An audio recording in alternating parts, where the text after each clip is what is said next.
रुदल पंजियार का वीडियो सबसे पहले आप तक पहुंचे तो लाल बटन दबाकर चैनल को सब्सक्राइब करें और घंटी के निशान अवश्य दबावें।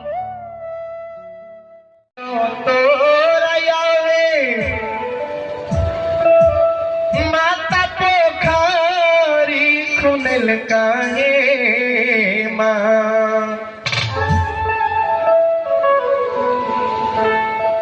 माई पोखरी खुनल काहे माँ हे माँ के यो तोरा मुरल का चारो पात हे माँ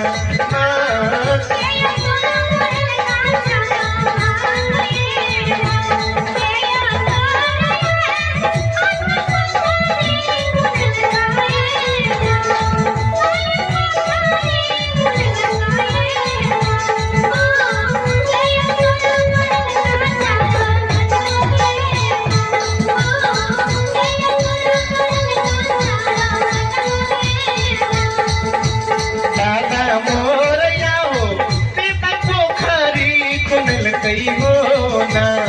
सेवक पोखरी खुनल कई हो ना सेवक भैया मोर मुरल कई चारो बात हो ना सेवक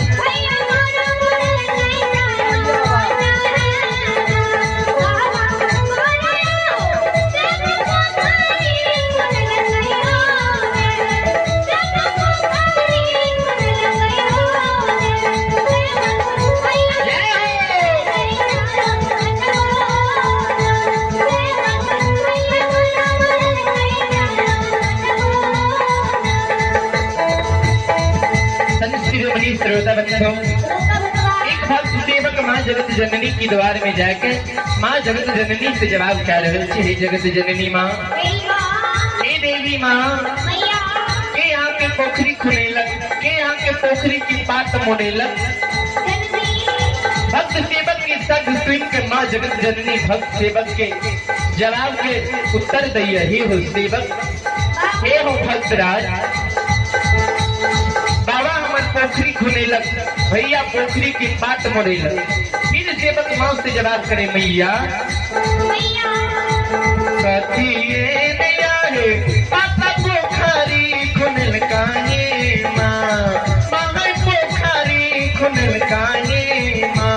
माँ कथी ये मोड़ेल का चारो पात है माँ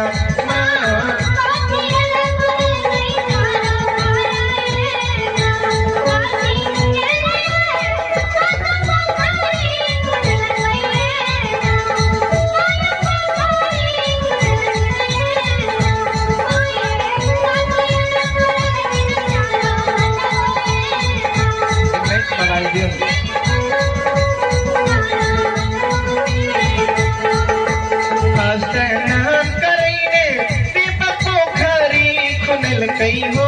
ना सेवक पोखरी खुनल कई हो ना सेवक झुमरी के लईने बात मोरल कई हो ना सेवक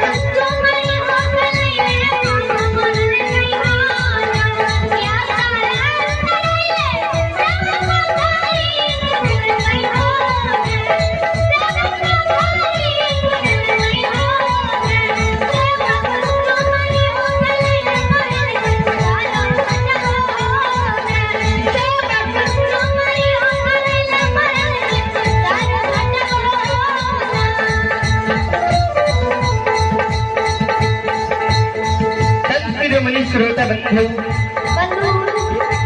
माँ जगत जननी कल की सेवक स्नान करे ने पोखरी खुनेलक, झूमर करे ने पोखरी की बात मोड़ेलक। फिर सेवक माँ से कहे मैया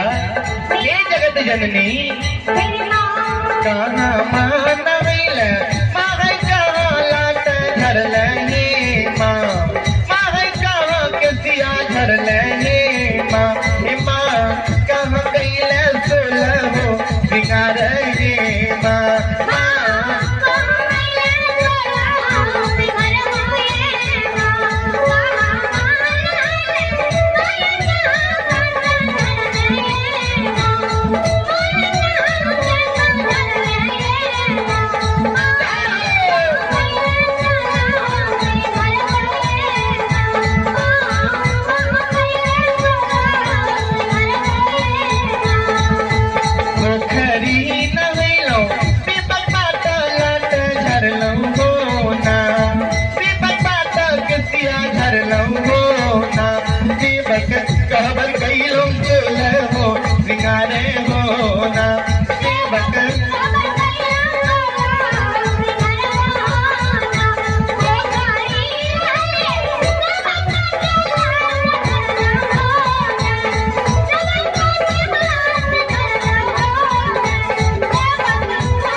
कल जोड़ी महैया के चरण में हे माँ, महैया के चरण में हे माँ। माँ पकड़ भाई पंकज के अपराध है माँ, क्षमा कर भाई का बहुत अपराध है माँ।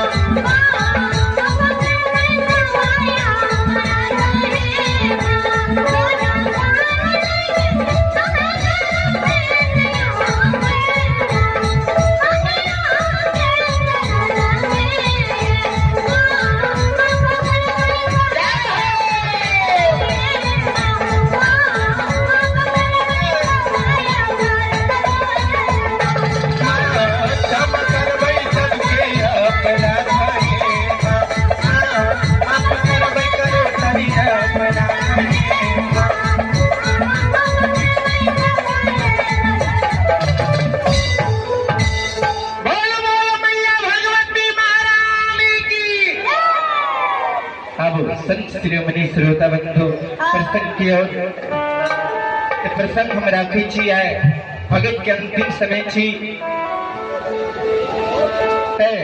गुरु ज्योति बाबा गए पुनः केदली जंगल से कॉपीपुर के रास्ता धरावे छियावे शांति के दान दे के सुनो और सुन के पकड़ के भागी बनो। आए धर्मराज बाबा 14 हो देवान के दली जंगल में समाधान भैग धर्मराज व महारुद्र बजरंग बली से के महावीर जी ज्योति के जय जगह तप करे रहेगा कोई जगह पता लगा ज्योति कौन जगह तप करे संत शिरोमणि श्रोता बंधु बजरंग बली ज्योति बाबा जय जगह तप करे रहे ज्योति बाबा के शरीर मिट्टी में मिल गए ज्योति बाबा के शरीर दिवरा के भीड़ भाग गए ज्योति बाबा के शरीर पर दाग पुष्प जले लगे।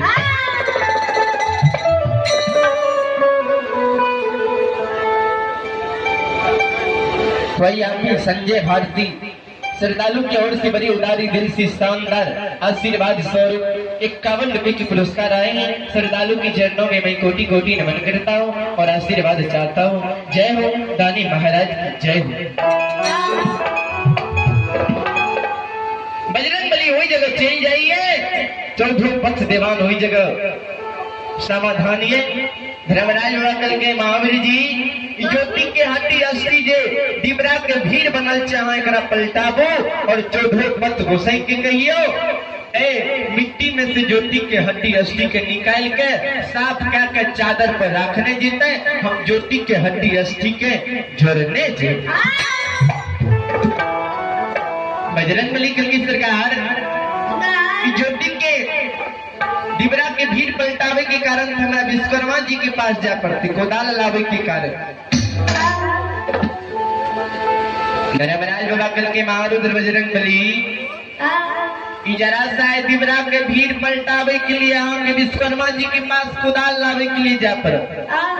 बजरंग बली के श्राप रहे मतंग ऋषि के कि जा तक बड़ा बल की याद कोई नहीं पाता ता तक बड़ा बल नहीं हुई। धर्मराज बाबा महारुद्र बजरंग बली के बल की याद पा रही है। बजरंग बली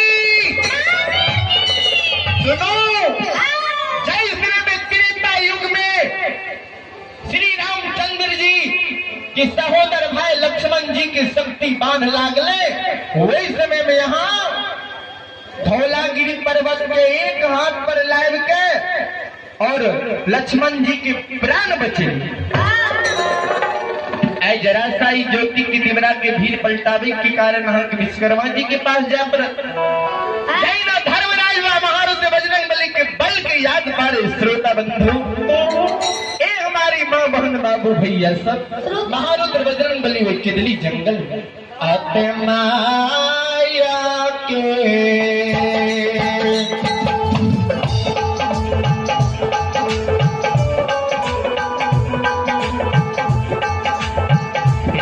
बजरंग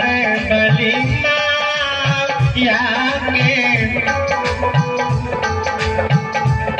के यो लीला